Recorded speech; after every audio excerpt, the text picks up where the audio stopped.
Coming up, some very pricey cargo ends up in the mud after a trestle collapses in Alabama.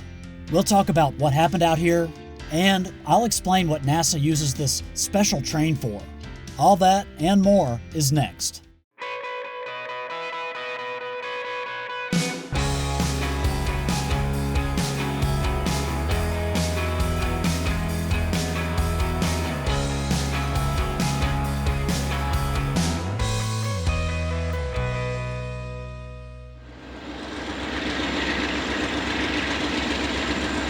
One of the most memorable and expensive things I've ever recorded on the rails was this train hauling components for a NASA rocket launch.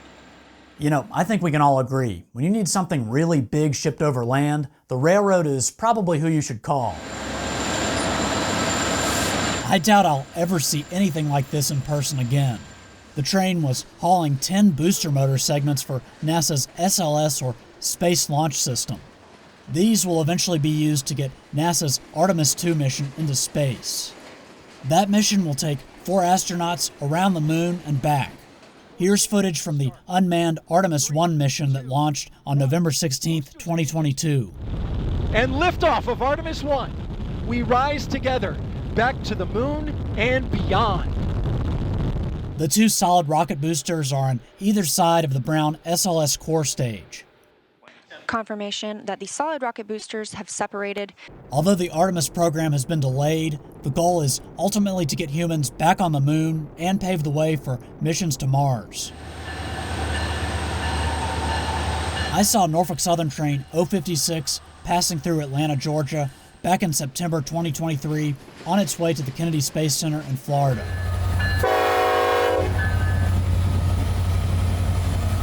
This journey actually started in Utah, and the train eventually made it to its destination in Florida with no issues. But that was not the case back in May 2007. This train, hauling rocket booster segments for the Space Shuttle program, derailed near Myrtlewood, Alabama on the Meridian and Bigby Railroad after the trestle it was traveling on collapsed.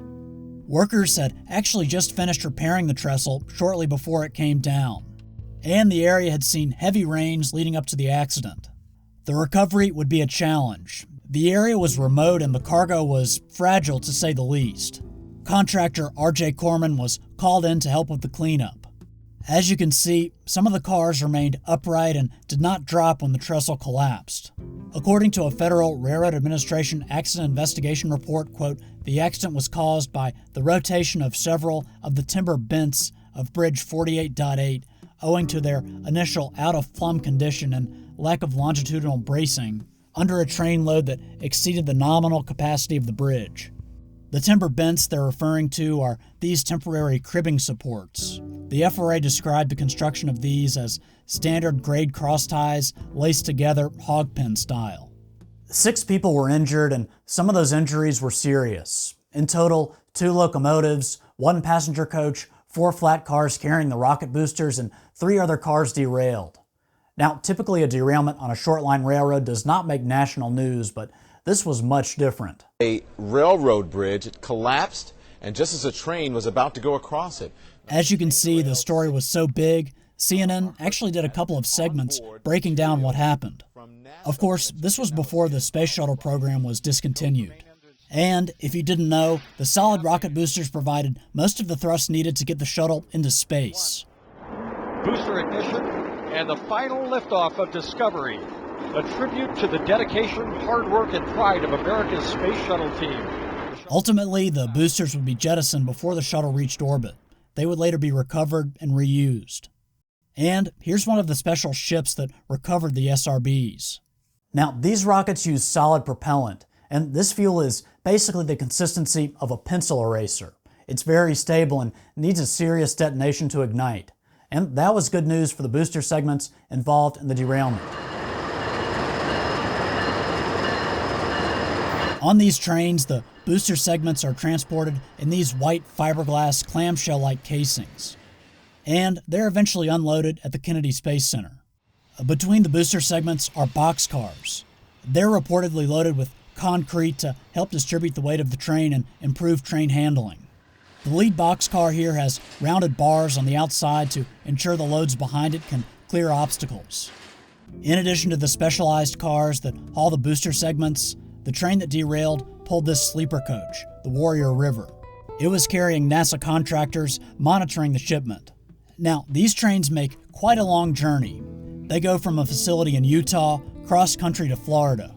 And, reportedly, this train actually had another derailment while on its journey.